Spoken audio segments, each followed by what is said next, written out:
¿Qué tal? Bienvenidos a la clase 2 de nuestra materia de Fundamentos de Tanatología.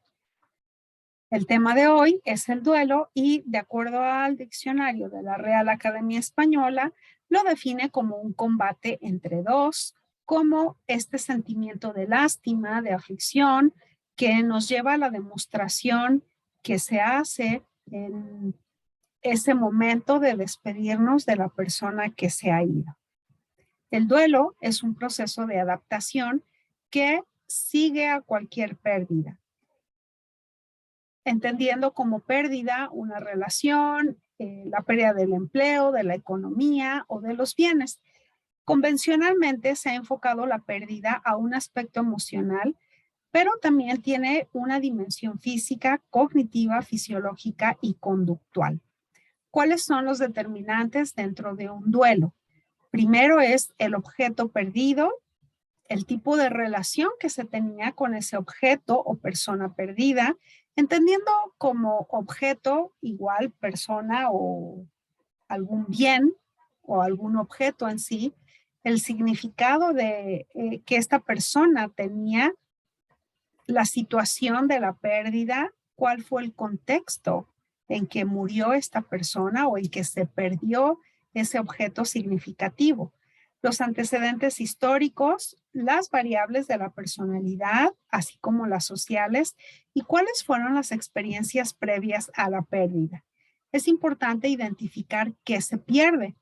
En ocasiones se pierde junto con la muerte, por ejemplo, del esposo, se pierde el estatus, se pierde el rol de esposa, el rol de hijo, el rol de papá, se pierde junto con el proveedor la economía, tal vez, y con ello las comodidades que se tenían. Es importante identificar qué se perdió. Cuando la persona sabe lo que ha perdido, entra en un proceso de duelo. Cuando la persona no sabe qué es lo que ha perdido, entra en un proceso de depresión. Los tipos de duelo, hablamos de un duelo complicado donde existen dificultades para aceptar la muerte de un ser querido o sensación de no creer que falleció. El duelo crónico viene con una duración excesiva y el duelo exagerado donde se intensifican todas las sensaciones y manifestaciones en la persona. El duelo desorganizado viene acompañado de delirios y hablamos de un duelo ausente cuando no se muestra la evidencia de emociones o de pena. Puede aparecer como una reacción automática o como un bloqueo activo. Existe el duelo sano cuando la persona sabe que ha perdido, es decir, sabe que perdió, por ejemplo, a la pareja, lo que significaba para ella y las demás cosas que se han perdido en torno a esta pareja. El duelo enmascarado, un duelo retrasado, el duelo inconcluso, y para la psiquiatría hablamos de un duelo depresivo o un duelo ansioso. También tenemos el tipo de duelo patológico, donde el tiempo parece detenerse en la familia. Sus relaciones suelen hacerse más rígidas, la familia no reconoce la pérdida y el familiar muerto es idealizado. Solamente se ven y se destacan aquellas cosas positivas, exacerbándolas, y no se habla o no se reconocen también aquellas partes oscuras de su personalidad. Hay una dificultad para aceptar la pérdida. Quienes han tenido pérdidas significativas, según Bowlby, en la infancia son más susceptibles a este tipo de duelo patológico. Para los freudianos, la libido no es retirada del objeto amado o del objeto que se ha perdido para poder desplazarla a otro objeto, sino que la libido permanece en el yo, produciéndose así una identificación con ese objeto. Te lo explico de una manera más sencilla. Cuando tú te vinculas con este objeto, y ya dijimos que objeto con esto se refiere a persona o a un bien o a un objeto en sí mismo, cuando tú te vinculas con este objeto, en él depositas toda tu energía psíquica. Pero ¿qué pasa cuando este objeto de amor se va? Toda esta energía que ponías en él la debes desplazar hacia otro objeto. Ahí es cuando inicia este proceso de duelo. Entendemos que el duelo es una situación pasajera tras la cual se establece el dominio del yo.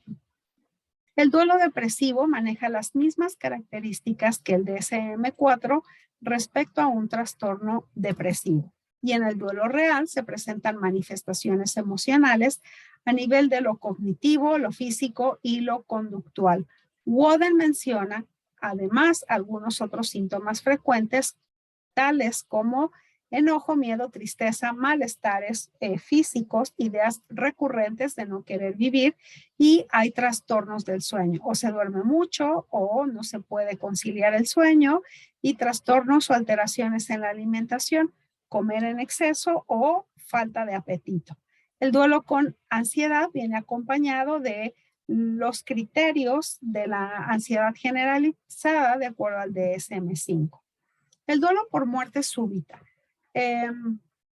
Hablamos, por ejemplo, de un infarto, de un accidente, la culpa que queda en los dolientes, la angustia, el enojo suelen ser más intensos porque no tuvieron el momento de despedirse, porque fue una muerte instantánea, inesperada. Tenemos el duelo por muerte violenta. Este tiene su factor o su origen en un factor externo, como los accidentes o como un homicidio, en un asalto, por ejemplo. Otro factor es que puede ser de origen voluntario, como el suicidio. La autopsia psicológica nos ayuda a entender, de acuerdo a los estudios que se han hecho, que la mayoría de los suicidas han padecido depresión o manifestaciones de esta depresión. Se han hecho amenazas suicidas expresando su deseo de terminar con su vida. Es una muerte anunciada en este sentido, y en otros casos es inesperada. La sensación de vacío puede llevar a esta ideación o al acto suicida. El suicida en realidad no quiere morir, solo quiere dar fin a su sufrimiento. En este caso, es muy importante analizar qué parte de esa persona es la que quiere morir, o con qué quiere terminar, con qué sufrimiento o con qué situación, qué parte de esta persona se puede resignificar y qué parte va a ir sanando, cómo la podrá ir sanando. En el duelo secreto, lo entendemos como que se hace en lo privado porque socialmente no está aceptado y se oculta por el temor, por el miedo a sufrir la discriminación, el desprecio o la humillación. Se oculta generalmente por vergüenza. Un ejemplo de esto es la amante. Cuando muere el hombre, entonces esta amante no puede ir al funeral, al entierro, y ella vive su duelo en secreto. Si esta amante tenía uno o varios hijos de este hombre, ellos también tienen que vivir su duelo en secreto porque no pueden ir a despedirse y hacer este proceso para iniciar un duelo normal. El aborto puede ser también uno de estos duelos secretos. Otro de estos duelos secretos puede ser un diagnóstico desesperanzador en una etapa terminal donde la persona simplemente decide no informar a su familia y dejar que la enfermedad transcurra en sus últimas etapas. El duelo anticipado empieza con la llegada de un diagnóstico desafortunado. El duelo inconcluso se refiere a aquellas personas que sin un motivo aparente no se vuelve a saber de ellas, como los desaparecidos, los indocumentados, un secuestro, por ejemplo.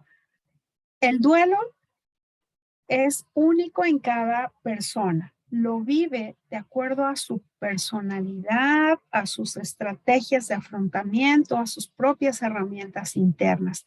Podemos decir que es una lucha adaptativa. No siempre debe haber un duelo ante una pérdida significativa. Imagina en aquella mujer que era golpeada por su esposo y éste muere. ¿Por qué la persona puede quedar satisfecha también cuando mantuvo una buena relación?